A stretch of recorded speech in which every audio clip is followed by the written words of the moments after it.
What's up, everybody? It's your boy Tone, one half of the best black movie review podcast in the world. Craig. This episode of the Blackbusters podcast is brought to you by Amazon Prime. Prime is more than just free shipping. Prime brings you closer to the things you care about today through shopping, streaming, and savings. For example, did you know that you can listen to your favorite podcasts, like ours, through Amazon Music? Yup. You can also watch your favorite movies, like the ones we review on Blackbusters on Amazon Prime Video. Yup. But it doesn't stop there. You can use Prime to get more out of your interests. From purchasing behind-the-scenes books about your favorite movies to listening to soundtracks of your favorite films. Yup, and yup.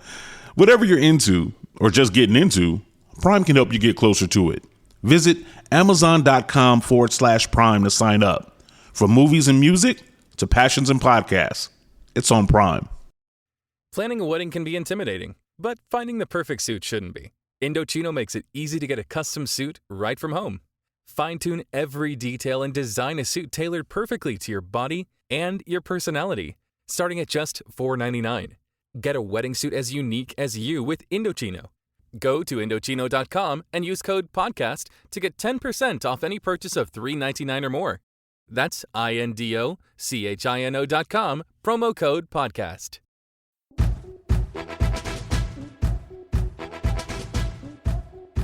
Hey y'all, this is the Carefree Black Girl podcast where we're discussing everything carefree black and girl. This is now the third episode, the Hollywood issue. And I'm Ivy. And I'm Bree. And I'm IS. And I'm Daj. And it's Women's History Month. Whoop, whoop, whoop, whoop. What's going on, guys? You know, happy to be a woman. Amen. In these rough, complicated times, you know. Amen. Yeah. So I'll start off. So I just got my official acceptance to a doctoral program for sociology. So It looks like I'm finna move out west. I ain't got no family out there, but we gonna make it work. So if anyone listens and they're from Cali, Central Valley, hit me up. We can hang because I don't know nobody out there. Okay. What's going on with me? I have a mini tour going on. It starts on the 17th and then ends sometime in April. It's called the Fence Swinging Tour. So yeah. Again, this is IS Jones, and I'm a poet by trade. That's like my first and number one job. So I'm a poet, and yeah, I have a few shows coming up, and they're all going to be exciting, I hope. Hoping to see all of you out there.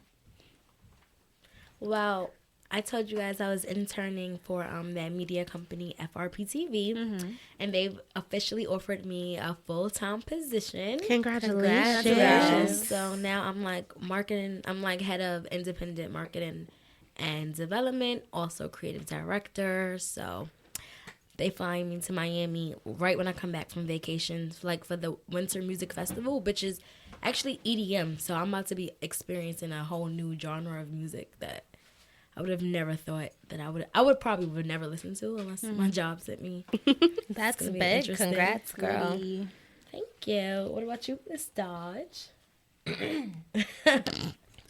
So I'm actually, congrats on your job, but I'm actually going through like life. Girl, who isn't though? Like, listen, the day I had so far, it's only like 2 PM. I'm like pretty much the same, building my portfolio, working my ass off for Tao. I'm actually trying to decide right now in life, should I quit working and chase my dreams full time and just figure it out? I remember Quanna, our Carefree Black Girl president, she was telling me how when she first moved to New York, you didn't work for your first 2 years. And I just feel like I've been here for almost 2 years in New York City. I'm from Rochester, upstate New York. And I don't have time to focus on what I came here to do, be a celebrity wardrobe stylist. So I'm kind of just going through that, figuring out whether I should switch my job where I could make more hourly and not have to work so many days, or figure it out some other type of way and don't work. Okay. Well, I'm going to go into the entertainment segment. And I'm pretty sure, like, it's a lot going on. I mean, everyone's, like, all caught up on this Nicki Minaj and Remy thing that no one's actually paying attention that Nicki Minaj just broke a record. So she's now tied with Aretha Franklin for, like, most hits. I think they have, like, 73 hits. most like on the Billboard's most top 100 or whatever. Only thing is like Nicki got most of her spots on this 100 because features where Aretha Franklin got on this. Like most of her 100s had just been her song, her hits. Yeah. Which I think is pretty dope, but it's still like, yes, as a woman, as a rapper, she's making strides, and I'm pretty sure she's gonna be at 74 soon. But like I just feel like everyone's so caught up in this beef that they're not focusing on a bigger picture, that women are really out here making moves and breaking, you know. Here's my thing though about Nicki. All right, all right, so like, if y'all been following this Nicki Remy Ma feud? Right. At first. I'm over it. I'm over it. I mean, I was over it after she either dropped, then she dropped like a part 2 or whatever, and apparently it was trash. I didn't listen to it because I was just over it. Me too. I didn't listen to part 2, but she thought I listen. I was in. Wait, I just gotta tell y'all where I was when I heard Sheether. I was in I think Staples for a new. I needed a new hard drive for my computer. And everybody's like, Sheether. So I like go, bro. Like the guy in Staples was talking to me for 7 minutes. I'm like, do you not hear this, sir? Do you not hear what Remy is saying? Yo, and he was like, I'm just trying to sell you a hard drive, ma'am. Like, I'm like, no, do you hear this though? But I think it's kind of sad that, again, women are being pitted against each other. I mean, as entertaining as it may be, but like, it's never more than like it's never room enough like for more than one top female. I mean, like, is it women being pit against each other, or did Remy pick up this battle against her? I don't really see. I mean, did you hear the verses prior to this that Nicki was clearly taking shots? Or did I heard that like on one of her features or whatever, where she featured on someone else's track. Was it Gucci Mane? It was Gucci, but I think she was taking shots. I mean, did you watch Remy's interview on Wendy Williams? Nah. No. Well, she did an interview on Wendy Williams, and she was just basically saying that it's behind the scenes stuff that everybody doesn't see.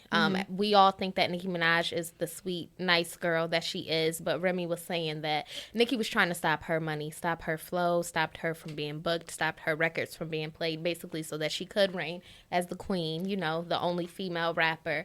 And that's when Remy was like, hold on, you're not going to stop my money, you're not going to stop my flow. And then, the Gucci record, and she did what she had to do, I think. Sheether was hot. It was fire. And it's hip-hop. It's battles. I think some people took it deeper than what it was, even with Nicki's response. It was like, hey, people have been battling in hip-hop for years. I love me a good smack DVD or whatever, like, you know? Yeah, but it's different when it's men battling and then it's women tearing each other down. Like, Sheether really came for it came for things that we shouldn't have known about. Like, especially with that, I feel like that whole touching on the topic of her brother was so unnecessary. Like, come for Nicki's pen all the way. Because rappers, like, at the end of the day, your pen is your craft. So if you find out that someone is writing her lyrics, of course come for that. But to drag her family into it, it's just like... I don't know. Maybe I'm about to... Okay, this is Bree. Maybe I'm about to, like, date myself. But the Biggie Tupac beef or whatever, I like lived that through movies. Same thing with Nas and Jay-Z. But I feel like they probably said some crazy shit about each other's family too. Oh no, Nas was wild. Nas said some OD homophobic shit though. And I think that's why, like, when it's women though, we like, it's kind of like we're in this mindset of we're supposed to protect each other and look out for each other more than we have to, more than it's necessary, especially when it comes to getting money. Like, basically what Dod just said, like, I didn't see the interview, but that's a fair point. Like, if you're taking food out of my child's mouth, out of my house, like, there comes a time where it's just like, okay, like, enough is enough. We got to do what we got to do. If we're going to take it there, we're going to take it there. And she took it all the way there. She didn't just like, oh, I'm going to dab my foot in it. She was like, no, I'm going to jump all the way in. Yeah, and I feel like... She surely did. She just dived off the cliff. I mean... My heart rate was up. But okay. She was flying. But look how... Okay, so, but let's just go over to Hollywood where all these black women actresses, are standing next to each other. Like, they're really uplifting each other. Like, shout out to Viola Davis. Ooh, yes. Yeah. And then I look at Hidden Figures, and you have Taraji, you have Olivia Spencer, you have like all these. It's like a sisterhood in Hollywood and in movies where in rap it's like you can't be. It can never be two top bitches in the room. I think it's the culture. Yeah. Again, I could be. This is IS Jones, and I think because what I read about hip hop for one of my many livings, and hip hop was founded on that sort of grit, that kind of that sort of a competition. It's what keeps hip hop alive and relevant. So these beefs are just a natural part of the way the game goes. And this is why I wanted Nikki to respond, because at the end of the day, because people were trying to say like, oh, she doesn't have to respond, sweetheart. This is hip hop, like. If you need to defend your title. So I mean, Nikki got the last laugh, sadly though, but but in the most kind of, I guess, legal or roundabout way, because Remy can't play Sheether anymore because Nas stepped in and put an end to that. That's true, and I think, I don't know. I'm just saying, I just wish Hollywood would do more. I mean, Hollywood, hip hop would just. What's up, everybody? It's your boy Tone, one half of the best black movie review podcast in the world. Craig. This episode of the Black Busters podcast is brought to you by Amazon Prime. Prime is more than just free shipping. Prime brings you closer to the things you care about today through shopping, streaming, and savings. For example, did you know that you can listen to your favorite podcasts, like ours, through Amazon Music? Yup. You can also watch your favorite movies, like the ones we review on Blackbusters on Amazon Prime Video. Yup. But it doesn't stop there. You can use Prime to get more out of your interests. From purchasing behind-the-scenes books about your favorite movies to listening to soundtracks of your favorite films. Yup, and yup. Whatever you're into or just getting into, Prime can help you get closer to it. Visit Amazon.com/Prime to sign up. From movies and music to passions and podcasts, it's on Prime. Like, it just sucks. I would have loved to heard a Remy and Nicki song, honestly. I understand. Okay, Yeah, that makes sense. I do. From that perspective, I can understand how you want the camaraderie. How you Like, want, like I would have loved to. Yeah. I would have loved. If y'all could see Ivy right now, you would know why I'm laughing. If y'all can She's see over the here behind really the reaching hard as hell for this wine Trying to bottle. look at wine right here now. It was struggle city for like a good minute. Oh my lord! We're trying to get a refill real quick. Right. Refill. But the thing is that also, Ivy, going back to this whole issue about women thriving in hip hop, there's definitely this sort of glass ceiling conundrum that women in hip hop face that men just don't have. We can have 2 or 3 men being successful in hip hop at once. They all in Jay-Z video. But when it's more than one woman, all of a sudden it's like everyone's like fighting for the one space in the room that women are allotted, and it's ugly and unfortunate. Because Remy got bars though, but she has no flow. She has no flow. I think Oh, she does. my God. Remy's, No, she doesn't. no, I think that Nicki's She flow should've has just- become very corny to me. And it's No, also it's I become think very TBH though, corny. it's low key always been to me. It's No, very I've No, loved. because it's just like It's just very Drake influenced. If It anything. is, No, though. I Can we think talk- it's Drake flows. No, I think No. it's also No. influenced by these, like, oh, I have teeny bopper fans, like 14, 16, Yeah, 13-year-olds. but of course, but if you heard that No Frauds, that is such a Drake flow to me. It was so, Okay. and Drake is my favorite That's rapper, fair. so I kind of I know his sound, I and I'm understand. like, Drake should have just did the chorus if that's it. Word, I But understand. Okay.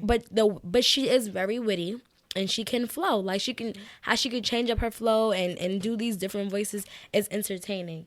But back to Hollywood. Viola Davis is the first black woman to win an Oscar, Emmy, and Tony just for acting. Exactly, and that's big ups to her. Big ups. And first off, shout out to Viola. Like, I love that name, Viola. And Viola. and Viola. Is it also- Viola or Viola? I'm pretty sure it's Viola. I thought it was Viola. I've been calling her Viola for my entire That's life. like the instrument. Viola? Viola. All right. Viola. It's So, Viola Miss Davis, yes. Viola Davis. Well, I'm still going to call her Viola because I like that.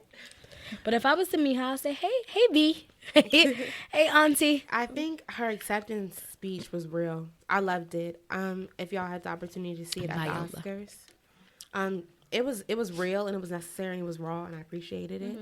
Also her bringing up her life struggle. People were like, oh, like why does she have to bringing her statement about, you know, being poor or living in poverty, because that's important. It is. Like there's systems at play to keep people like her in that certain space. So the fact that she went far beyond what society would have expected her to do, to have an Oscar an Emmy, and what was the other award? A Tony. Right? Yeah. And, that brings up another point. I know people are going to be like, what about Whoopi Goldberg? Y'all, we know that Whoopi Goldberg has them too, but it's not for acting.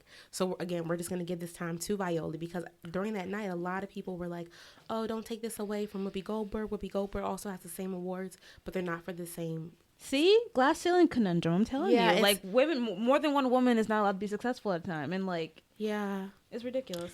Last thing, did you guys see Get Out? Hell yeah. I did not. All right. Oh my God. We can't talk about it. I need a date or something. I'm lonely. Oh, wait. You can go by yourself. You never been to movies by yourself? No, I do. Me neither. But Wait, I just it's wanna, like dinner or movies. just real quick. I just gotta want to feed touch on one character Word. in the movie, Georgina. Okay. She was the maid. the housekeeper. Let's not call Okay, it me. that's fine. Georgina, the housekeeper, and I have like a different look on her. I kind of looked at her as a hero. So with each of you saw how, like, all right, Walter, he, he didn't. It wasn't no inner fight with him. Whenever Georgina like was in the picture, like it was a fight with her. Like when she was at the table pouring Chris this glass, like you could tell that she was still fighting for her real self to come out.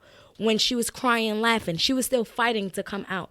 And then it was so coincidentally that cabinet was left, that like little door was left open so Chris can find everything. So I just look back into women, black women in general. We're like, we always get like, we're the, no one protects us and all this, but we're always fighting. Yeah. And out of all the characters, she was the one that her true self was fighting the most to come out.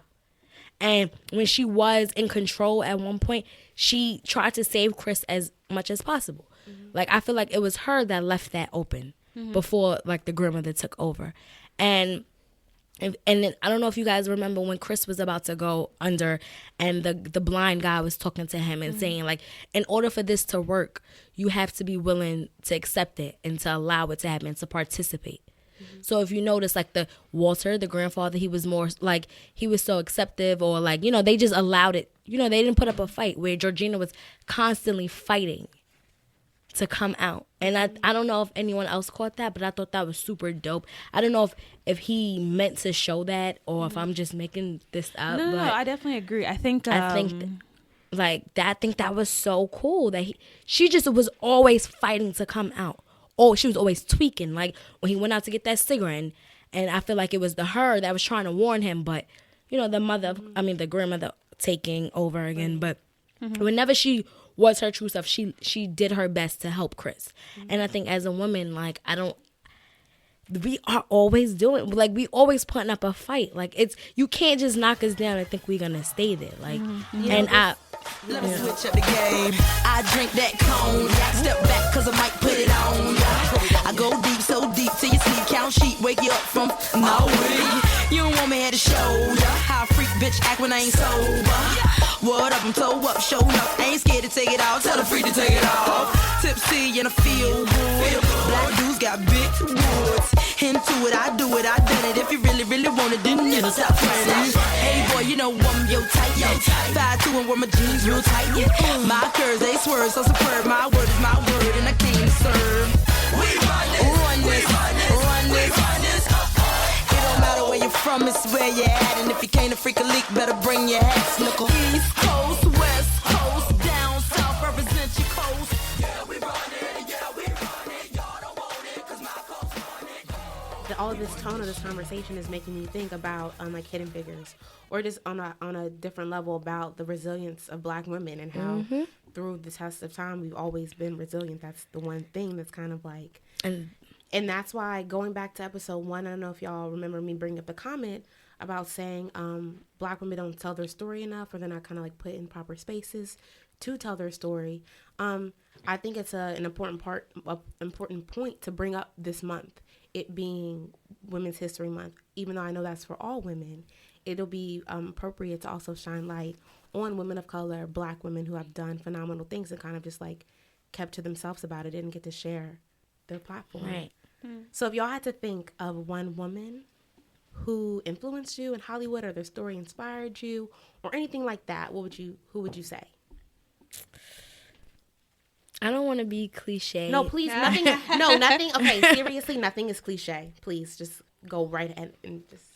I feel like It's I'm gonna always say Beyonce. No, that's fine. Beyonce and Michelle Obama. Like, Okay, that's fine. What about you? Or Dodge, sorry. So Beyonce is always will be mine too, but I feel like a person who never. I was always a fan of Rihanna, but she wasn't necessarily my favorite girl because Beyonce has my whole heart. But Rihanna has definitely proven herself. Word. Proven herself. In different areas, whether it Yes. be art, philanthropy, anything like that. She's undeniable. So you know she's what's crazy? that's a I great had point. just She's asked. inspiring. Well, I don't. Not to get off topic. We're gonna get. But I really didn't get Rihanna until recently. Like, I think I still don't get her. Like, What don't you get? I get that. Like, she can dress her ass off. I do like some of her music, but I still don't get her. Like, I don't know. Like, it's something like I don't know. It's I something think about her. she is a rock star. I think that she was made for this. I think that she was made to be just an inspiration. You know what's a big thing to me? I always ask people, like, do you know your purpose in life? Very important. My purpose, I've always felt like, was to be an ideal model of a woman for, like, younger girls to look up to. I might have said that before, but just women in general to look up to, just like a model woman. And I feel like Rihanna, maybe that's one of her purposes in life as well, and in the industry. Like, and she goes beyond, even in the industry, like for her nonprofit work, all the things. She just got that award from Harvard University Yes. for philanthropy. I was going to talk So about again, that's all extremely dope. Okay. What about you? Who's your who's your one person that you could pick? Can I pick two? Go ahead. Yeah, no, totally. That's fine. Kerry Washington is one of mine. Yes. Okay. And then Laverne Cox, I would say, is another one of mine. Carrie, because like she is very meticulous about, she does all her moves in silence, and she's very successful in silent, and she doesn't get caught up in the limelight. She's just like, I'm here to do my work. I'm going to have a whole ass family and not let nobody know that I have a whole ass family. And I'm just going to like get all these awards and do all these things and just kind of be brilliant but quietly. Like she got a whole ass husband just randomly and just like disappeared for a little bit. remember her in Save the Last Dance? Yeah. Oh my God, And yeah. every time I hear, you heard about this girl, her name was Maxine. Remember in the club, she Yeah. was dancing to that with her little curly hair. That's Wow, she's dope. It just registered to me that was Carrie. That was Yeah, Kerry no, Washington. People forget, but that That was was her an starting awful role. haircut. Exactly. Oh my God, though, she had... She's Nah, glowed up. I love the definition of glowed up. Glow, is what she because has that done. hair- Because baby Kerry Washington was not it. she was not it though. Then she got older and got fresh too. And then Laverne Cox for me though, because it's Laverne. Yeah. See? Thank you. I'm not the only one that says Viola. I'm not the. I'm telling you, my whole family says Viola Viola. Viola. And Laverne. and Laverne. It's Laverne. Yes. Laverne. Yeah, Laverne Cox, because it's wonderful now we're living in an age where trans women are visible and successful and basically being trailblazers right in front of us. And definitely on the vein of Women's History Month. Recently, 3 days ago, Laverne Cox was reportedly made history again by landing a new role for a TV show that was not specifically written for a transgender actor. And so I think the reason why that's so significant is because we're now seeing trans women acquire roles that are usually made for cis women, but now we're kind of normalizing trans women in the Hollywood scene. Because usually with trans women, they're almost always elevated to kind of almost a fetishy sort of position in Hollywood, but now we're seeing them be normalized and being considered women in a way that for a long time cis society wasn't having. So Yeah, that's a good point. So for me, I think it would definitely, a person who influences me would be Michelle Obama. Oh my goodness, this woman. I tell everybody all the time, like, if I could meet her, I think that's the one person that, like, I might cry on sight.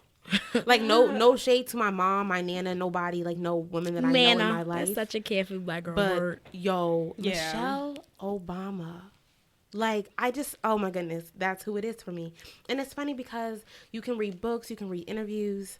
And I feel like as black women, especially with her having the role that she had, the title that she had, she kept a bit of her identity in a different place. She always was like, okay, I'm the president's wife first. and then I'm a show, which I completely understand, especially like under all the scrutiny that her husband got during the presidency, and then also that her children were getting, or that she got just for the way that she looked and being a black woman in the White House. But it would definitely be Michelle Obama for me because I love her. So to continue to highlight some women that are often overlooked, or, you know, the idea that stories aren't told. Do y'all read books ever? Like, or auto books or... I used to back in the day. I read books. This could be like, again, me like being in my school mode all the time. I'm just so used to reading, but for my do y'all know who Marcus Garvey is? Of course. Okay. So Marcus Garvey. Bree.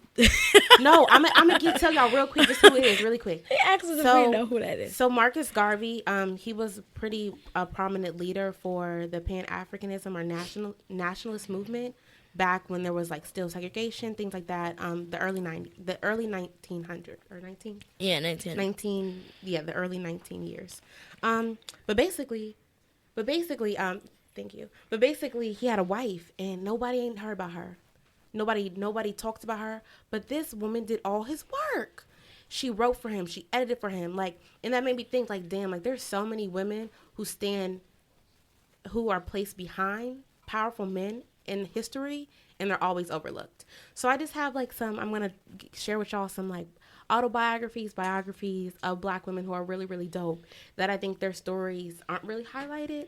And then from there, if people like have an opportunity to read them or like them, you can always use the hashtag Carefree Black Girl or add us on Twitter to kind of share the conversation about like how you felt about that book, or like, you know, what women that you know of and her story isn't shared enough. But there's some books by Angela Davis. Her autobiography in itself is a testimony to, I guess, what we're living right now. She's still alive, so that's another big up. Oprah's book, What I Know for Sure, is beautiful. This episode is brought to you by Undeniably Dairy. Dairy farmers are more than farmers. They're climate caretakers. They see water as a precious resource. Most farmers recycle water up to 4 times, from chilling the milk to irrigating the crops. And some even use technology to turn manure into renewable energy. To learn more about what dairy farmers are doing to make their farms more sustainable, visit usdairy.com. Beautiful. People always talk about like Oprah's like, oh, Oprah's my auntie. I think that's another opportunity for you to kind of like see her in a different light outside of like TV. Weight Watchers, Oprah. Not screaming about I love bread. And then also Bell Hooks, which she wrote a book specifically for black women on love and how to love each other and how to love. Do you want to tell us who Bell Hooks is? 'Cause I don't think everyone knows, but she's very important. Okay, so she's an author, a poet, and a feminist. Mm-hmm. And do you wanna? No, this is your segment. Okay. Girl, keep doing. I'm Yeah, just here to support you. Feedback is always good. I feel like I'm kind of talking a lot, but yeah. So, and she was pretty prominent in kind of black feminism, and a leader in that world. That's kind of how I was introduced to her and to her legacy. And the book is called All About Love. It's a really, really dope, phenomenal book about self-love, self-care, but specifically as a black woman, and how that's a little bit different for us than other women, which I think is great. Called you again. Remember when he told you he was about to Benjamins? You act like you ain't him, they give him a little trim to begin. Now you think you really gon' pretend like you wasn't down and you called him again. Plus when you give it up so easy, you ain't even fooling him.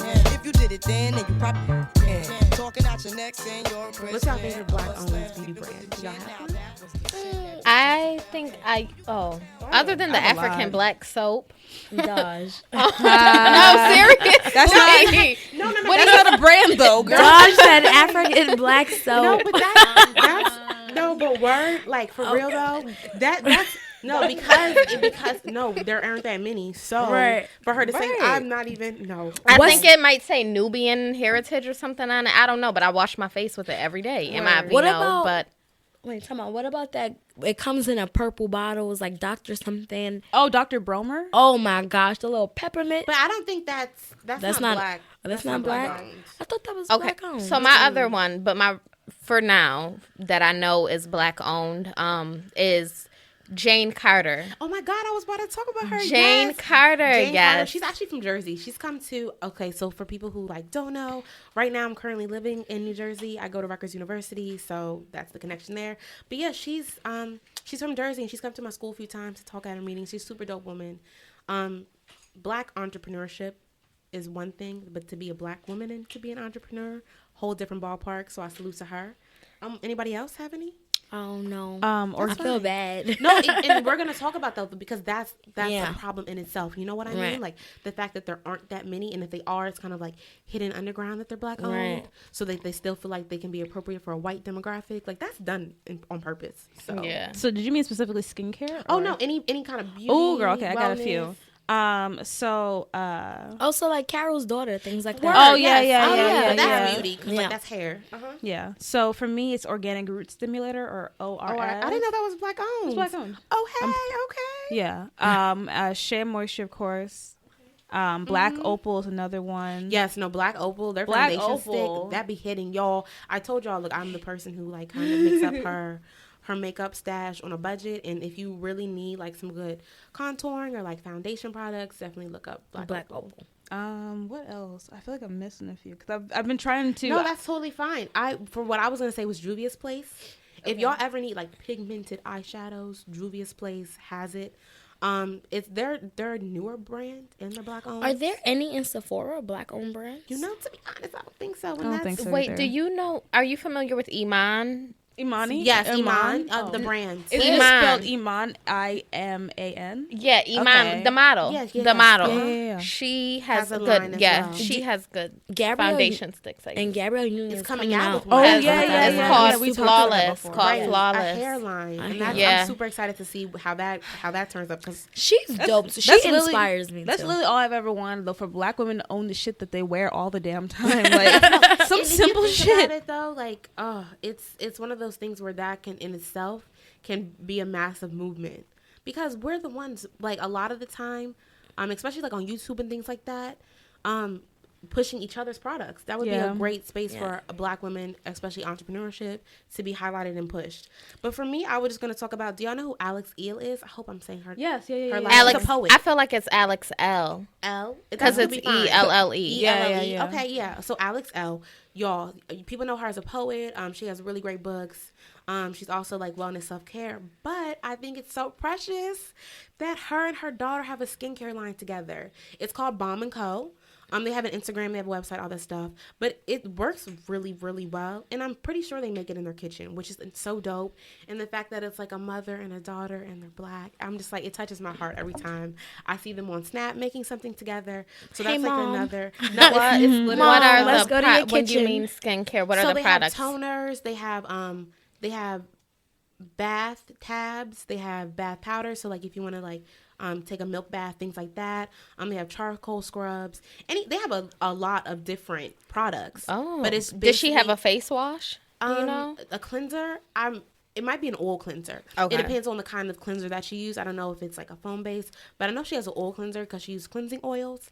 But yeah, the fact that her and her daughter's adorable. I don't know her age, but she looks to be around 7, 6. Yeah.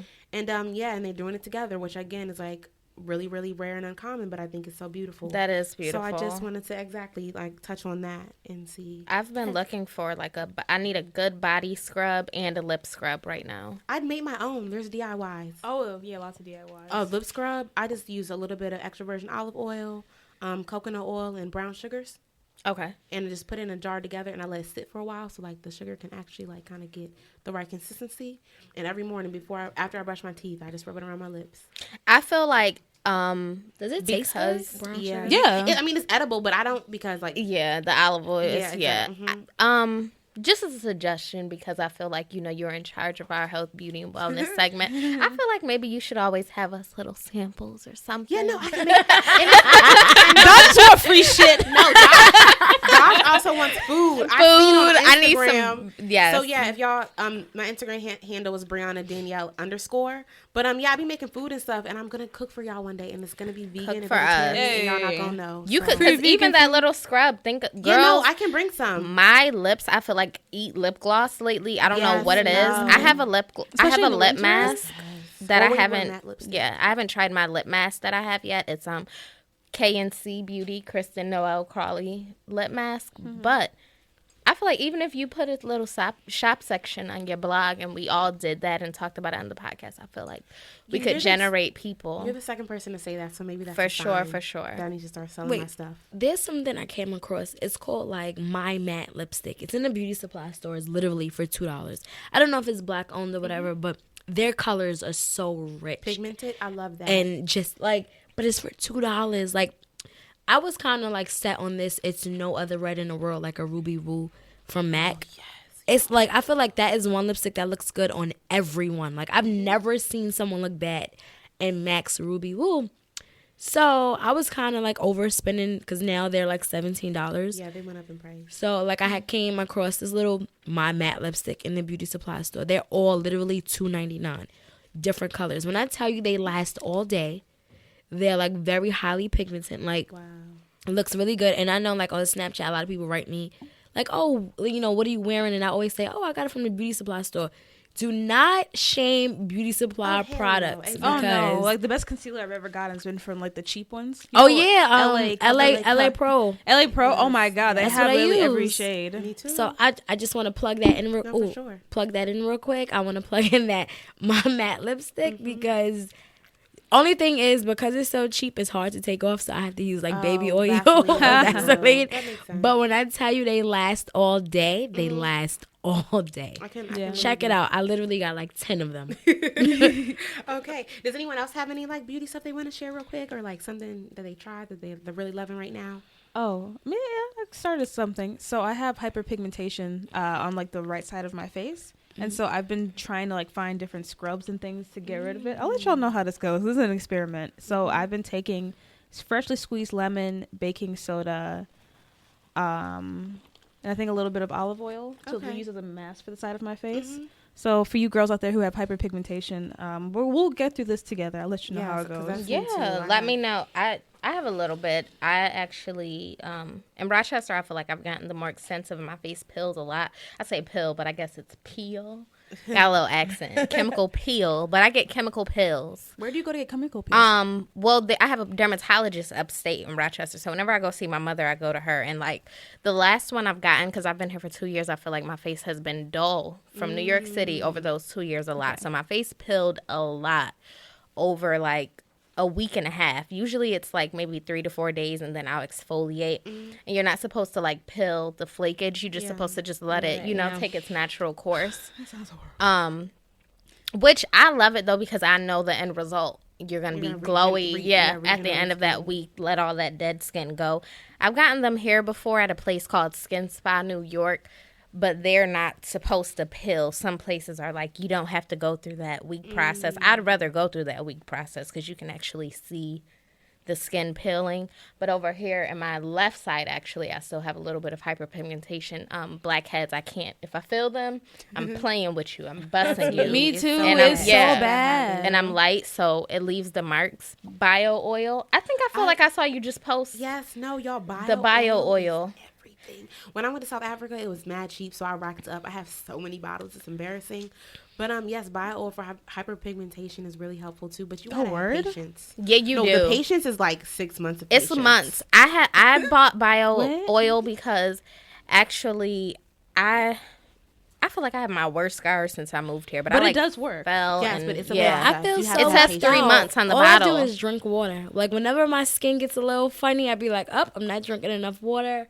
But it's discoloration is what hyperpigmentation is, not like breakouts. Yeah, it's like actual black marks or brown marks that are really, it's different from just a pimple that you can just drink water, take a laxative, get the bad toxins out or whatever, and get your face back smooth. But hyperpigmentation it's a problem. It's a real issue. It's a problem. The years 88. Yeah. Just wanna be your man, girl. So, gotta make you understand, girl. It's the way you flip your hair and your stylish clothes you wear. When you walk into the room, all my partners stop and stare at you.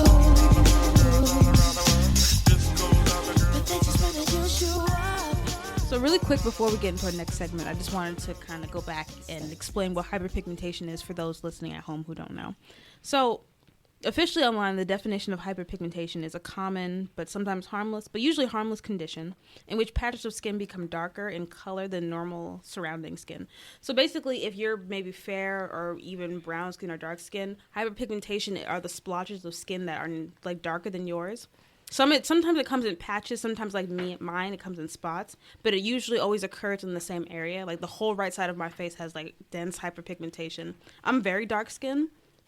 But with my hyperpigmentation, you can tell that like it's even darker spots that kind of accumulate on one side of my face. So, yeah.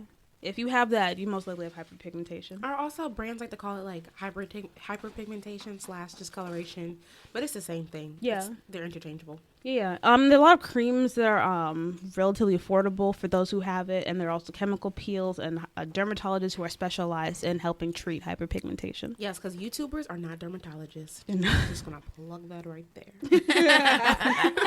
This is Brie, by the way. Wow, because I really love YouTube. Like I've learned. No, how I to mean do my YouTube makeup University over- though, for real. Seriously. No, they're good for makeup, but You know who's my favorite YouTuber? Aaliyah J. Oh, word? Yeah, but she gets a lot of flack. But like, I don't know. I really like her, her looks are good. and I just feel like I don't know. Like I've been reading up on her, and I feel like a lot of people are like, no, they've been so against her. But I'm just like, I've learned how to contour like her. I've bought literally. She's sold me products. Not sold me, but you know. But she convinced you that these products are worth getting. And it's work like to eyelashes. Like I don't know. So I just want to plug that in if you guys aren't up on Leah J. Oh, Leah J. And also right quick before we get into our segment, Jackie Aina. She's like my favorite. Bitch, Jackie is my friend in my life. Yo, like in my heart though. In my heart though, she's my big sister. Like she's just so like she. Imagine having like a black makeup artist who knows what they're doing and can always like give you these different kinds of makeup tutorials that are for dark skinned black women. I didn't even think that shit was possible. Like all of like I know about Black Opal because of Jackie Aina, Iman because of Jackie Aina, and other black specific owned products because of her. She's really the shit. So to go into our segment now, I kind of want to talk about the On Fleek girl.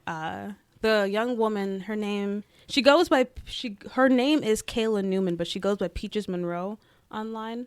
And initially I didn't want to talk about her because I wasn't particularly interested in her story because it happened so long ago. And On Fleek is already a word that's slowly beginning to get phased out on the internet. But I think what's really important to highlight the most about her is what I would call a missed opportunity right there. She created a word that became so socially lucrative, literally millions of dollars she could be sitting on right now. But because she didn't know any better about the language behind social monetary, that she lost out on a really great opportunity to get these coins. But I have a question. Mm-hmm. So when you say she lost out, does that mean like she lost out from like legal things, or is it like she lost out because of the various identities, like being black and being a woman? I mean that problem that may coincide with it, but I would say more so she just didn't know any better. Right. Okay. And for what it's worth, we can't blame her because no one knew that On Fleek was going to blow up the way it did and become such a, at least for its run, become such a staple online. Teen Vogue did a article about her in which they talked about how she's about to create a new beauty line and she's looking to get royalties now. But I guess I'm wondering to you all, like how does a young black entrepreneur, even if they don't see themselves as an entrepreneur, a young black person who is creating social content that other people either benefit from or perhaps profit off the backs of young black people online, what do we do to prevent this from happening again? I guess what could we do to prevent another Peaches Monroe from happening, in which we see a young black person who is creating content that other people either profit from or engage in, and they could be making money off of what they're doing, but they either don't know how or they don't know what they're doing. What do we do to make sure that we kind of begin to create wealth among our people? That's a great question. Educate ourselves. Yeah. I remember when Ivy was saying she reads marketing books and stuff. Right. And I asked, do you have a college degree? Yeah, I just got my master's this past spring. So y'all over on that No, side. but the thing is, okay. Let me tell y'all though, really quick. Jokes. No, this question, I don't got the answer because I feel like it was less of her not knowing and more because she was a black woman. You really because think so, though? that damn Daniel boy, that girl catch me outside that trash. I'm sorry. No. Call her what she is, though. Call her what she is. She really I can't believe she boils has her all these followers What? off of My G's, yo, she's Cash Me selling. Outside. She out here First- selling $200 blankets with her face on it and selling them out. Yo, Isn't that some can I- crazy You know shit? what's crazy? But my dad been saying, "How about that?" Since I was motherfucking born. Like No, that's and his this is what favorite I'm line. saying. You want to get smart? How okay, about okay, that? okay. No, and I see where you're that's coming why from, I'm getting Bree. so frustrated. Yo, Black Twitter alone is a gold mine for so many major publications right now. They got vultures sitting in people's mentions. They got vultures following tons of black people who say some really creative shit, and they run with it and they take it and they put a little white on it and they call it their own. Put a little white on it Put is a the little truth, white on though. it. And I think that's why I can't, like, I want to have answers for this, for it to not happen again.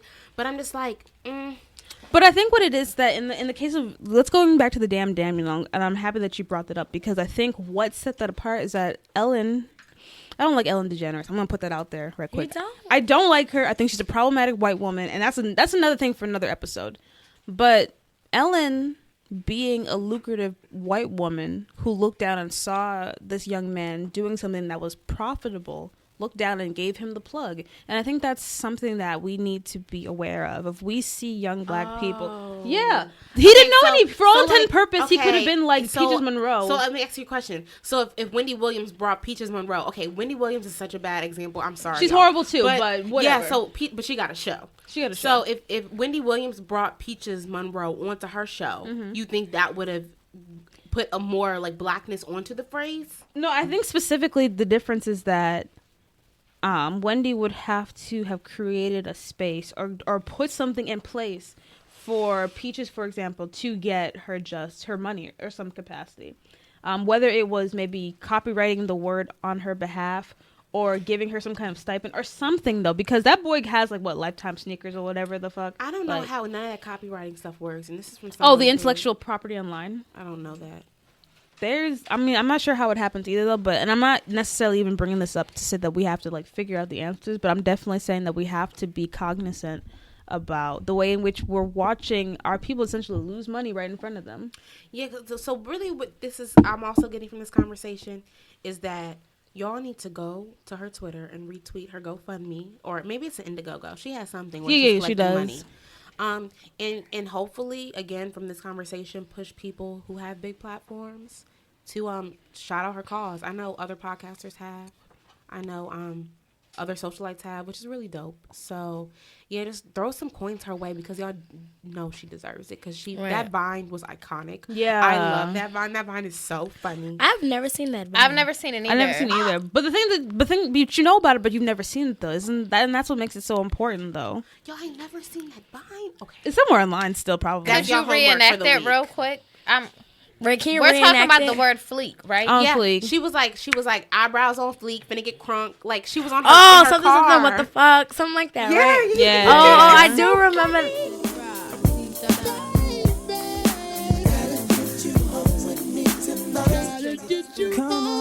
Hold up, let's take it from the top. I fox gets my swerve on, floors pure rocks. In the six drop, boo, and it don't stop. See money looking alright, yeah. What up? Fly across the room, throwing signals. I saw some. I think we was talking about this before. But how we were the things we used to do with the acrylics, the bamboo earrings used to look ghetto, but now it's baddie Instagram vibes, and it's like. But that was our culture. That's our culture. But we was called ghetto when we did it. That's Rats. just the Hood world rats. in general being saturated. Hood Everything rats, is right, saturated. and ghetto and everything. And all this stuff. And it's just like, I don't know if I told y'all how, I went to work with the head wrap that Bree had on. And my boss at the time told me that she didn't find it appropriate. And I'm just like... And of course, I still wore it a couple of times. But it's like, what's not appropriate about this? It's not... So can I ask you, Ivy, do you really think that if it was the other way around, if a white woman had did it, it would have been a non-issue? I like that you say that because if I don't know if we were speaking about dreads. I don't like when white people have dreads. that irks my soul. So I just feel like what's for them is for them, which is that straight shit that they do. And then but you got it in your head. Guess what? Honey. For a vacation. Okay, but nobody buys Caucasian bundles. No, yeah. That's probably Brazil. But let's talk about it. Right, I got me a Malaysian water wave. Even Malaysia Yaki wave. The other day, the girl, because I wear my twist outs to work, and so I'm big hair, and the black girl, which there's like 5 of us maybe in the whole restaurant, but she was like, yeah, I had just took out, because she had braids. She went to Trinidad for the carnival. She had braids, and you know when we take out our braids, we have crinkly hair. And she was like, it was cute. And sometimes it'd be cute. You be like, oh, I got my little crimps or whatever. And she was like, but I had to straighten my hair because I was thinking, like, they not ready.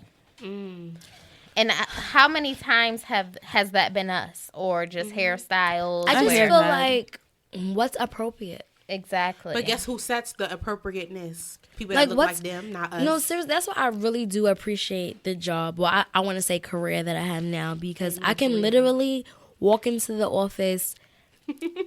Like Mondays, I wear sweatpants, and then by Wednesdays, I get it together, because it's like, all right, this is the middle of the week. But I just feel so free. And it's not even about having a job that I love, but it's just being able to walk into a job and be like, am I wearing the right? I don't have to have those questions. Am I wearing the right stuff? Am I going to offend anybody? And working in my old job, no shade, but it wasn't no towel. It was a regular restaurant in a hotel. And you still felt that. And I still felt that way. Because sometimes they're just not comfortable with it, and it's just too much. We have a lot of flavor. Exactly. And then when they try to put it on, we're just a very vibrant people, and not even just melanin, and just our culture, attitude, and then all that. They dumb it down because they might have long nails and big hoops, but they still have that fair skin and that bone straight hair. But then when you put the long nails and the big hoops and the big hair and the big ass and the big boobs, that's the thing. I'm too much curvy, for so them. it was like certain thing, like a dress on you may look way different on me. You know what I'm saying? Yes. So I would come to work with a dress that's fitting, but it's still appropriate, like it's right, below my knees. But of course, like I said, I have hips. I have some people chest. are gonna be uncomfortable. But I'm over trying to make people feel comfortable with me. Yeah, I hear that. Me too. And that's I wear in all my aspects nameplate and of my life. bamboo earrings to work, and I'm like, this is me. And people be like, girl, you looking like you straight out of 95. And I be like, I'm glad. And that's what I'm trying to give. That's me. Like I remember a time where I was getting a sewing, and we all got to get braided down first. And my cousin has always been my hairstylist in Rochester, and she was like, I'm tired. After she braided me down, I said, what? You tired? She like, come back tomorrow, I'm going to sew your weave in. You ain't nothing you could do. Your hairstylist runs your life sometimes. TBH. And I'm like, wait, what? You tired? So I'm like, I got to go to work tomorrow, May, please. And you begging and you young. And you get the crack. She always called it the crackhead discount, the family discount when your family do your hair stuff. She be like, you're not even paying me what my customers pay me. So you come tomorrow and you get that weave sewed in. So I'm like, all right. Now, my job ain't no hats allowed or nothing. So I wore a little, like a beret, a French beret. Ain't nothing I could do. And I'm very outspoken at work. Like, there's nothing I can do. I have braids under here in a beehive. There's nothing I can do. And they tried to come at me about it. Like, I only had braids. My weave wasn't sewn in yet, and I just had to, they were a little uncomfortable. I was a little uncomfortable. Whereas if I was working at a Rite Aid or something with more black people, they would have known and they would have understood. We've all been there. My hair is only halfway done, but I was uncomfortable. It does happen. Mm-hmm. Try again if I hesitate to let you in. Know what to be yourself or play a role. Tell all the boys I'll keep it low. If I say no, would you turn away or play me off or would you stay up? Rush, don't succeed. Dust yourself off and try again. You can dust it off and try again. Next topic I wanted to get into was talking about Laverne Cox. Laverne. I'm gonna keep doing that. Thank you though, Dodge got me. Laverne Cox, she made history by landing a role that was not specifically written for a transgender actor.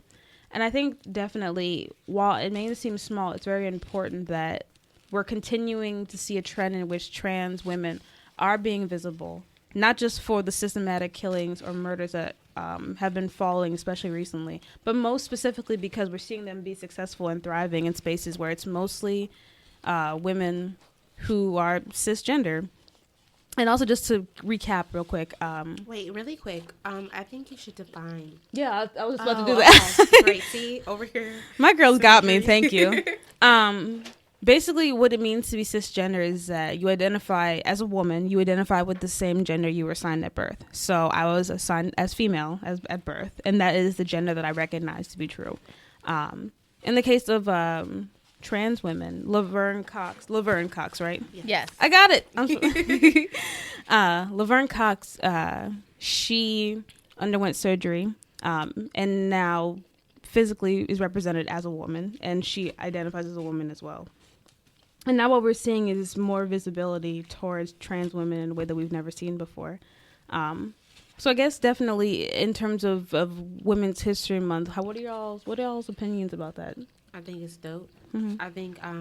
I think okay, so Orange is the New Black is how I was introduced to her. Mm-hmm. In the episode where she had her twin brother play her as a man, or before she had before her transition, and then obviously she had herself playing her, because she has a twin brother, which I think is so cool. She has You herself. just taught me, because I was like, that's kind of dope how she could go back and forth. You know, that was her twin brother playing that role. So I think that's how I was introduced to her, and then like her being so open about like her transition through that show, or just getting a glimpse. And now, like, I saw her on CNN the other day giving it to somebody. Oh, yeah. I saw that briefly, who, too. Was trying to say that trans women are dangerous in bathrooms, things like that. So I think her from, like, a social, political, and from an entertainment perspective, I'm glad that she's giving her due justice. Mm-hmm. I just think she's dope all around. I think also just for transparency on my end, as a cis woman, I'm still learning the language of trans women. So so like there's a lot of gray area in my knowledge, but the reason why I think it's so critical of us to talk about it now is that we need to get to a place where we're more knowledgeable, where even if we make mistakes, we're trying to learn and trying to be better for our mistakes and trying to understand our sisters in this long, complicated fight. And I think definitely now this National Women's Month, we definitely need to be having these conversations about what can we do to better understand our sisters? What can we do to learn the correct language that surrounds them as well? So, yeah, Ivy, you were going to add something to all that? I was going to ask, okay, so you said, I was just thinking about like the whole North Carolina, they were saying that they want like, I guess trans or whatever to go into women's bathroom, something like that. Trans women or trans persons? Or? Trans persons going to wait, before, sorry to cut you off, but before we go into that, guys, could we differentiate the trans, what's a woman that hasn't had their, one of them, it's two different terms. Somebody hasn't had their surgery, but they dress and act as a woman, and then the other has had their surgery. What's the difference? I mean, the thing is that, like, transgender and, like, isn't there different terms? If I'm picking up on what you're confused about, the difference between cross-dressing and being transgender. Yeah. Okay. The performative aspect of it. Yeah. Is always associated with how you assign yourself as gender. Gender, right? So that's cross. But those two people. So a person who hasn't had their surgery and a person who has had their surgery. So post-transition, pre-transition, they can still identify as transgender. Someone can cross-dress, but still identify as their assigned sex at birth. So you can have a cis male, someone who was assigned male at birth and who identifies as male, but likes to wear women clothing. That's cross-dressing.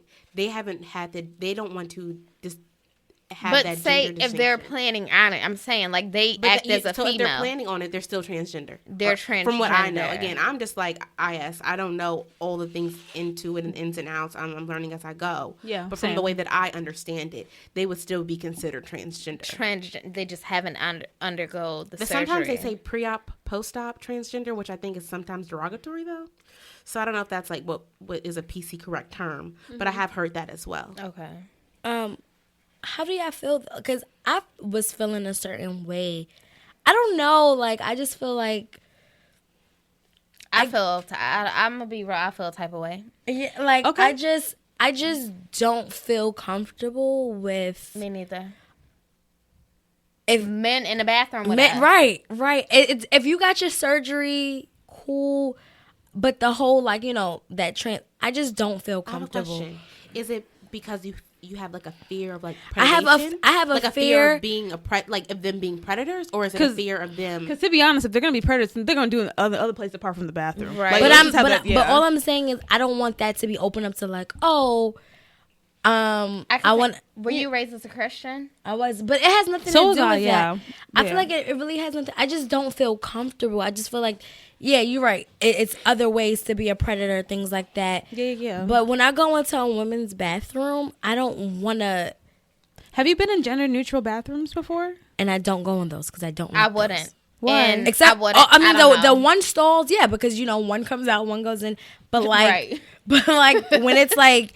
No. We just all in there. Nope, no. I don't want that. But then I seen a meme the other day that made me think, and it said it was like a transgender woman. Would you say transgender woman or transgender male? We would say trans woman or trans male. The woman would be if they've converted to a woman, right?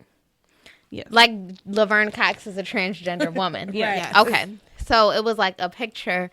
The meme was a picture of a transgender woman. And then 2 men. And let's say this transgender woman was pre-op in Bree's terms. So let's say they were pre-op in a male's bathroom. So it was the men using their urinals, and then it was the transgender woman pre-op or whatever in there. And it was like, would you really want this woman in the bathroom with your husbands? Yeah, you get it. That's fine. But because like our husband, he can be in the bathroom. But our husband, they might be official, and you might know they only want us, and they're not about that. But some men are very, because the picture was showing men peeking. That's kind of homophobic basically. In a way. That is homophobic, but then it's also kind of like, I mean, if your husband gonna cheat, he gonna cheat on you with whoever. Right. It doesn't really matter what. But it was saying like this person is, say it's a man and he got a pole penis. But he got a red tight dress on and a wig and heels. And he got to go in the men's bathroom looking sexy. And with men, hard, real men in there. And y'all all in there together. And it was like, would you really want this person in the bathroom? Yeah, like, why does a man have fine. such little self-control that he's just going to fuck someone anywhere? Like, that's what I just feel like, yes, I would be fine. I don't, because like, I just... If you know that your man is official, but it has nothing about knowing my man. It was white people in that meme. I don't want... I'm sorry, I just feel like women bathrooms, vaginas, male bathrooms. But the thing, I'm sorry. I'm not saying I'm not like Ivy. I'm not demonizing you though. I think these conversations. Okay, that's why I'm getting a bit quiet. Sorry, because I feel like there's a lot of things that come into this conversation as far as how you were raised, how you identify now, and I think also your culture, your class. Your level of education. That's true, yeah. There's so many things that come into the understanding of this.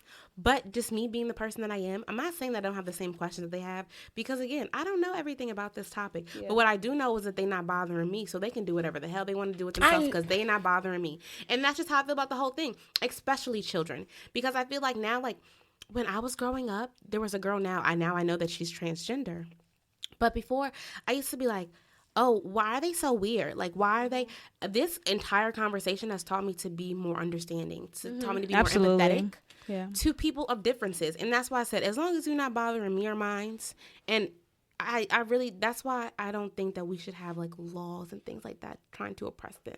That's just how I am. Yeah, that's and why... like I said, I still have the same questions that y'all have. And again, like, I have all the same questions, but at the end of the day, I know they're not bothering me. So. I think also for me, it's very important to say that there are no, at least as far as I know, there are no trans women in the room. So this conversation is not to represent them, right? Us as cis women, to create space for them and try to figure out what are we going to do to make space for them and to understand and to make them feel comfortable. Right. So if anyone wants to continue the conversation through the hashtag, or you can DM us on Twitter, you can send us an email, because we definitely are seeking the knowledge. Yeah. Definitely. Of this, and would love to hear a different perspective. So that is you. Please don't hesitate to reach out. Right, and also share your personal stories too, if you want to. Beautiful. And I'm not trying to offend anyone. It's just how I was raised. No, I get it, and that's why I said it's not to be offensive, and it's totally coming off that way. Like but then again, I am cisgender, so I mean, I guess I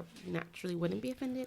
But like I said, I think it'll be a great conversation to have. So if you're listening and you have input and you want to share your experience, feel free to reach out to us, because that'll be a really dope conversation to shed light on the podcast. That would. Yes, it would. Chrome, never leave that Brooklyn alone. So if you say it's on, then it's on. Bang this in your whips. Black and cold roadie with the chips in the wrist. Here's a French kiss. I dismiss all you chicks. Fit 6 from the 4th, 5th. So this month in fashion, guys, we just wrapped up Paris Fashion Week, and I think the most popular and anticipated collection was the Rihanna for Puma Spring Summer 2017 collection. Would you all agree? Yes. Yes? I do agree. I think so. Rihanna has definitely proven herself in the fashion industry. She just dropped the shoe collection, not the clothing. That's not going to be available until September, but she just did like the slides and the ribbon bow sneakers. Not particularly my style, but they're cute though. They're cute. I mean, every shoes. It was these, like I said, it was these shoes that was on this meme, and it was just like, Rihanna, you gotta quit. And then I agreed, like, yeah, girl, these shoes ain't it.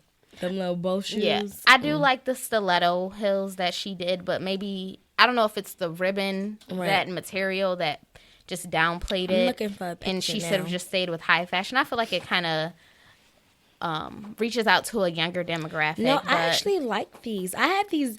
No, I like the bow sneakers. You kind of have the them, nude the Zara, ones, yeah, the from Zara ones, which are cute, but I don't know if it's the ribbon or it was these. Those ones are hot. I think those are hotter. These to little me. boxes stilettos. The stilettos to me are more hot because you know what, I'm big on quality, so I just feel like those are leather, those are suede.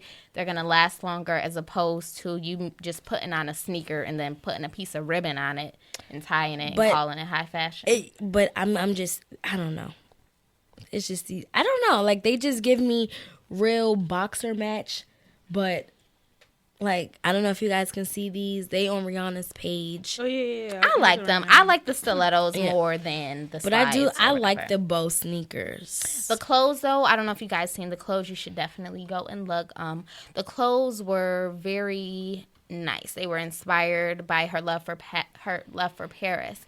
And Marie Antoinette, she spends a lot of time in Paris. Marie Antoinette is a royal figure from the 17th century.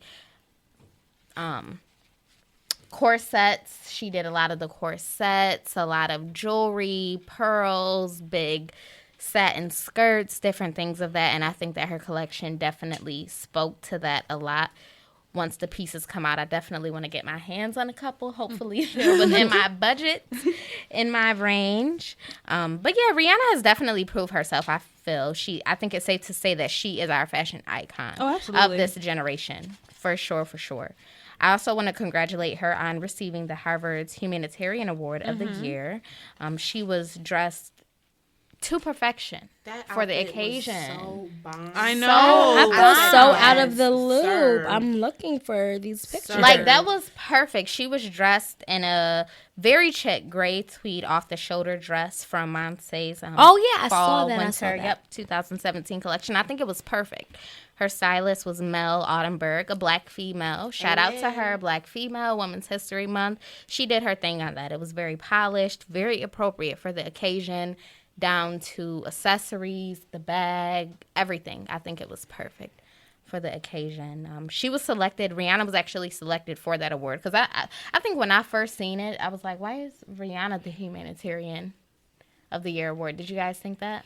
She did a lot of her philanthropy, and she has a nonprofit of her own. She does. So that's why she was selected, because of her work with the Clara Lionel Foundation, which was named after her grandparents.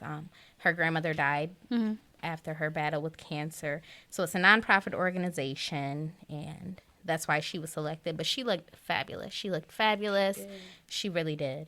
Dior also announced after she was awarded that they have a T-shirt, a graphic T-shirt. It's actually $710, which is crazy. A white T-shirt. Yo, celebrities love doing shit like that. It's crazy. It's literally a white graphic T-shirt with black lettering, not even cursive, that says "We should all be feminists." Have you ever seen it? A lot of that's celebrities. Chimamanda Adichie from her. A lot of celebrities have worn it, done it differently. We should all be feminists, but they've announced that a portion of those proceeds will go to the Clara Lionel Foundation. Oh, that's so dope. I didn't know. Which is great. That's really dope. Yeah, really I never dope. knew that. $710 though. For a T-shirt, I can make myself. What about that? I feel like all these high-end designer brands, like even Veymon, the hoodies, like they're definitely awarded, and I think that they've made the like haute couture hoodies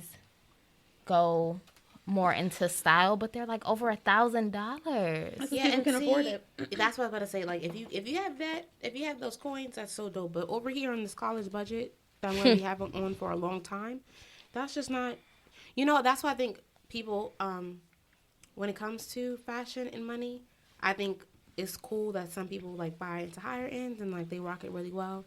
Then also like the alternate brands for people who like want the look for less. I think that's also really, like, I love stylists or people like on Instagram or like blogs who like try to make a couture a really expensive look for like people with more of a realistic budget of exactly. people that aren't necessarily in Hollywood or are on. I can't wait till I can afford it, honestly. Like I wish I was rocking $710 graphic tees, not because to say it's $700. I don't know, just because who doesn't want a closet full of Gucci? Which, is it me or is Black Instagram like flooded in Gucci? And I'm just like, where is y'all getting this Gucci rappers from? Not even rappers, like people on our level, like New York City everyday people, like other. Is that what it is? Because I'm from upstate, so like I don't feel like everybody. I'm not from a town where everybody is like scamming, and I'm just like, where's this abundance of Gucci coming from? Like, is it just me? Well, it's also tax season. But before then, these regular girls and stuff, I'm like, what are y'all doing that I'm not doing? And y'all in Gucci, like in my Chinatown Givenchy's and my red bottoms, I worked hard for. And had to maybe be late on rent because I bought the damn shoes. Right. And they in the bags and the jackets. And I'm like, what? Where's it coming from? Sugar daddies. All right. What are we doing wrong? It's something. It is, but I don't know. Like, I'm really content with H&M and Zara right now. Like, I know what you mean when you was like, you can't wait to afford this stuff. But I feel like even because there will be a time when I can afford that stuff, I don't think that, like, I just really love it. Like, I went into Zara the other day, and I'm just like, oh, my God. Like, this is so affordable and so chic and cute. No, I love Zara, too. And but just like with the H&M Trend collection. H&M Trend, my vest is from H&M Trend. I shop H&M Trend all the time. I think that a lot of these, especially Zara, they definitely bite off of high-end designers, though, and mock them, which is fine. Right. But even sometimes as a stylist for me, I don't know, it's different. But, from a stylist perspective, sometimes it's hard for me to wear those pieces. Like, I went into a shoe store the other day, and they had, how the Gucci has the fur slides now, like the embroidered slides, and they have the fur on them. I went to a store yesterday, and they had those that, I don't know, were just from some random brand. Very cute, but I couldn't wear those. Why? Because, I don't know, maybe it's because even though as a stylist, I'm big on style, but officialness is big to me too. I don't know. I'd rather not walk around in with the something that's like I'm trying to be like Gucci. I'd rather go in H&M or go into Zara and find an original Zara piece or an original H&M piece that they did themselves. Not we making these slides that look just like the Gucci slides. I'd rather just go find a regular pair of strappy cross heels, or I'd rather go to BCBG and get a heels or a pair of Nikes and get some fire ups that is original to that brand, as opposed to a Zara piece that is trying to be like another brand. But that's just me as a stylist, and I just feel like even we were talking about the Fashion Novas and things before. I just feel like I'm big on, like, I shop at H&M. The stores I shop at, I shop at H&M, but only Trend. Yeah, I don't like. Wait, what does that mean? So Trend, it's it's a collection. I used to work at H&M, so I know this. Okay, tell us what H&M So Trend is. H&M has different like collections in the store. Like they have the divided red, the divided gray, which is more so for like that. I want to Minimalistic people. Yes. Like myself, because that's what I be buying. Yeah, me them too. sweaters. Yeah. Sweaters. They have like the H&M I'm the same log, way. and then they have like modern classic and like H&M Trend, which is like fresh off the runway. Those pieces tend to be a little bit more expensive, like the $69.99. More quality. More quality, like like the wool, the cashmere, right. the silks. So it's more like the high end of H&M. But I also feel like I prefer H&M Trend because when I go to Divided, it just looks cheesy. It does. Like I feel like they didn't always have Trend. A couple years back, and when I used to shop H&M Divided and H&M regular all the time, and would come out loving my outfit. But now that I feel like they have the Trend collection, I only go to the Trend collection when I go in the store, and that's it. I don't look anywhere else. It's not super out of reach, but it's like if you want those nice pieces, and people are going to buy. And Where it is you got affordable. that from? It's very like the affordable. jeans start at $49.99, which I feel like is it an is average affordable. price. The sweaters, they might be $70, but they're wool and they're thick and they're gonna be warm, and it's gonna you're gonna see that difference from those $20 sweaters over there to those $70 sweaters. And like my style is very polished, and I'm very big on quality and just not looking. You don't have to look rich necessarily, but you know that it's of quality. I feel like there are some trends that we need to watch out for this upcoming season that we're in. Everything is transitioning over. Spring 17, obviously. The weather is switching up, even though I don't know what's going on in New York. It was like so warm last week, and now it's snow. Like, what is going on? But a lot of the trends that we saw from fall are definitely transitioning over. From fall, winter are definitely transitioning over into spring 17. Some of my favorites as a stylist that I would tell you ladies to watch out for, definitely, I love the zigzag hems, asymmetric hems with the skirts, one side higher, even some dresses, one side higher, one side lower. I love the ruffled pants. There's a brand, I don't know if you all follow, but there's a V-File stylist, Rox Brown, on Instagram, but she has her intern, her name is Tia, and she has a brand Slashed by Tia, so she's a black female, so she was Rox's intern as a stylist, so she's branding herself now as a designer, and a lot of her pieces are like these very beautiful ruffled, like off the shoulder tops and dresses and pants. Definitely, like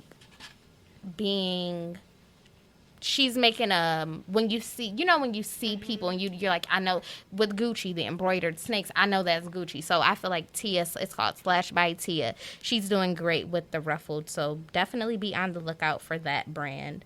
I'm not sure the price point yet.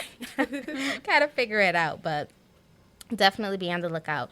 I want us ladies, I feel like the cozy trend has been very big in like wearing sweatpants and looking like boys, and which is cute and it's all casual, but I would love for ladies to bring back jewelry and accessorizing. Like I used to accessorize so much when I lived in Rochester, and just with my big cocktail rings and everything. Then I feel like you come to New York, which is it is a New York more type of scene to be, tomboy street style chick, but I think that incorporating a big cocktail ring or some chandelier earrings into your sweatsuit, like just imagine how dope that would be, right? If you got on a fire like the Vaymont Champions. Have you all been seeing the celebrities wearing those pieces? No, you call them a Vaymont Champion?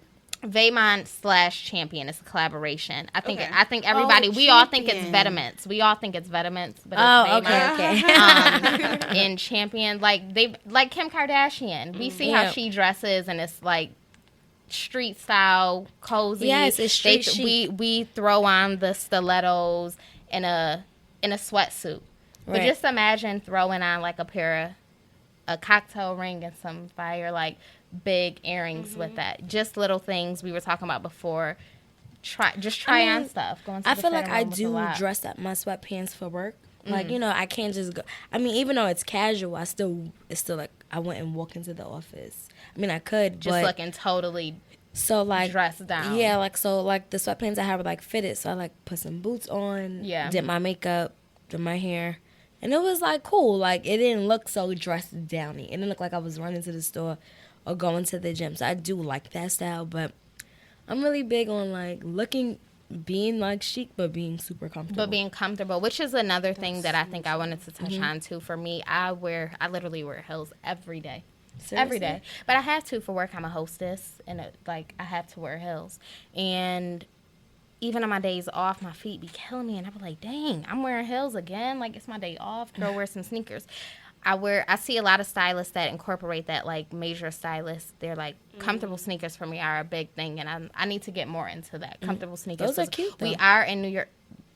These are Those my walk to the train. Those They're are so Adidas cute. tubulars, but these literally are my walk to the train, and you see my boots are right here with my heels on it. Like, I'll be changing in those in 30 minutes. But incorporating sneakers, like, we're in New York City, so I definitely think, like, the Balenciaga trainers have been very popular lately, and just sticking to being a girl, the florals, the lace, but being comfortable. But I don't know. I feel like there's like girly, and there's like still people who like kind of want to dress that they want to dress, and I think that's why like I was really here for like the cozy movement. Yeah, I know there's a few people on my Instagram who may do.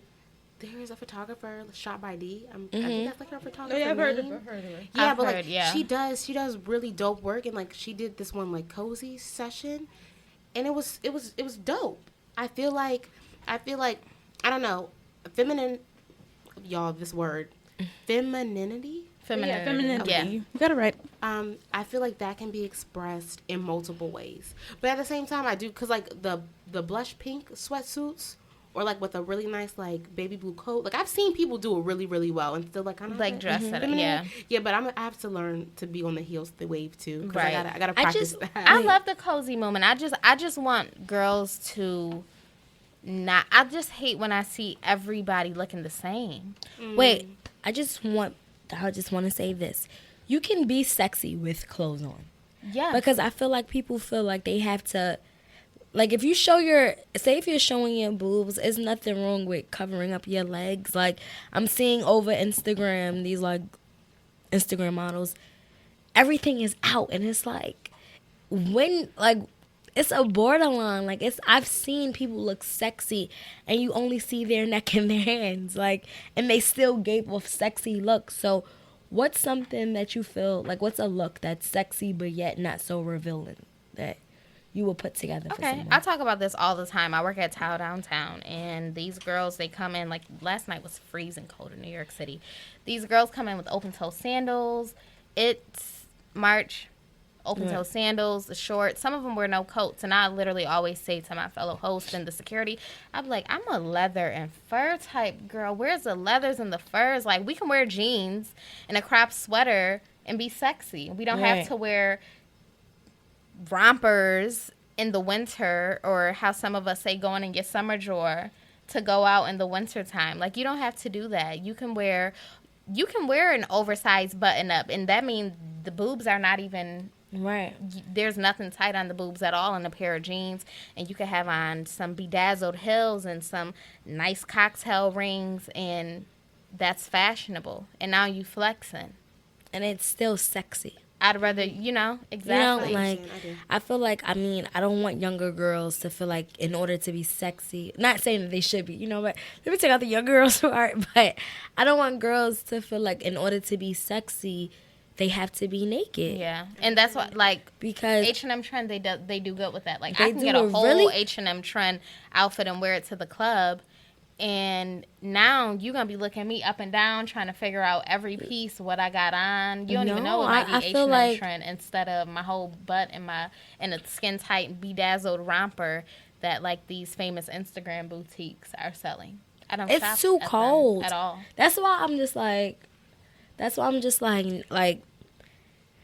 I don't know. Like, even on New Year's Eve, I had wore this dress that, like, yeah, it was short, so my legs was out, but everything else was covered up. But I still felt sexy. And it was just like, you know, a girl had made a comment like, "You look so sexy today. I can't even see nothing." And I'm just like, yeah. Well, I appreciate it. I'm like, thank you. But at the same time, I'm just like, yeah. My last trend, I wanted to say the last trend I wanted to speak on was upscaled sleeves, which I think that all you ladies would appreciate, which upscaled sleeves could be like the one poofy sleeve and one might be missing, or like long extended sleeves we've been seeing this season, or like with the ruffles that I was saying earlier. And you could throw on a pair of jeans or a pair of skinny jeans and the heels, and that's fashion right there.